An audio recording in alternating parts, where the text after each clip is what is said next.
On commence ce journal en Ukraine où, je vous le disais, le nombre de civils tués en juillet est au plus haut depuis mai 2022. Selon l'ONU, au moins 437 morts et plus de 2600 blessés rien que pour le mois de juillet. On retrouve tout de suite Emmanuel Chaz en direct de Kharkiv. Bonjour Emmanuel. Les combats donc, qui se poursuivent sans répit depuis 4 ans et demi dans le pays. Une nouvelle attaque de drones russes vient tout juste de frapper la région d'Odessa dans le sud. Bilan, 2 cheminots tués selon les autorités ukrainiennes.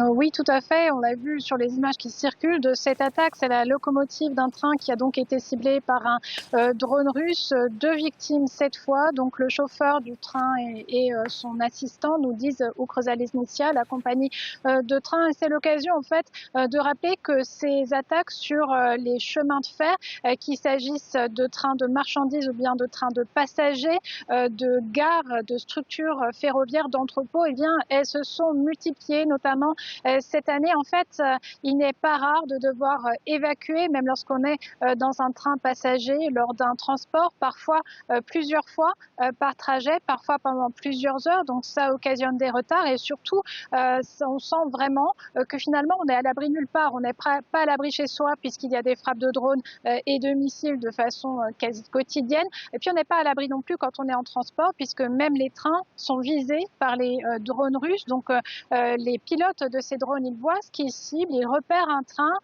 ils programment le drone pour s'écraser contre le train. Donc quand on est voyageur et qu'on est évacué, il faut sortir dans le calme, il faut attendre le long des voies. Ce n'est pas non plus sans danger puisqu'on se rappelle, il y a quelques jours seulement à Kiev, il y avait 8 personnes qui sont mortes, qui ont été tuées par une attaque, un missile qui s'était écrasé sur une plateforme dans la région autour de la capitale. Donc vraiment la sensation que finalement on est à l'abri nulle part ici en Ukraine.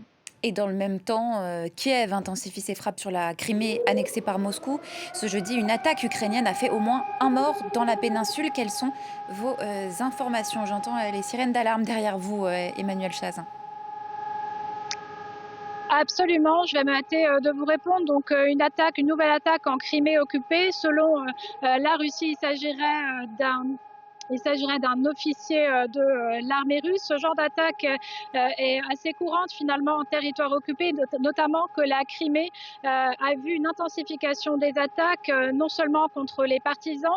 Là, il semblerait que ça soit un collaborateur, un Ukrainien, ancien membre de la marine ukrainienne, qui aurait retourné sa veste finalement pour collaborer avec les autorités d'occupation. Mais les attaques, elles visent aussi toutes les infrastructures militaires installées par la Russie, notamment les radars, notamment les systèmes de missiles antidéfense qui en fait sont utilisés par la Russie pour frapper l'Ukraine quotidiennement. Et puis les attaques, elles se poursuivent aussi par l'Ukraine en profondeur du territoire russe avec une nouvelle raffinerie de pétrole frappée au cours de la nuit à plus de 1300 km de la frontière. Emmanuel Chaz en direct de Kharkiv.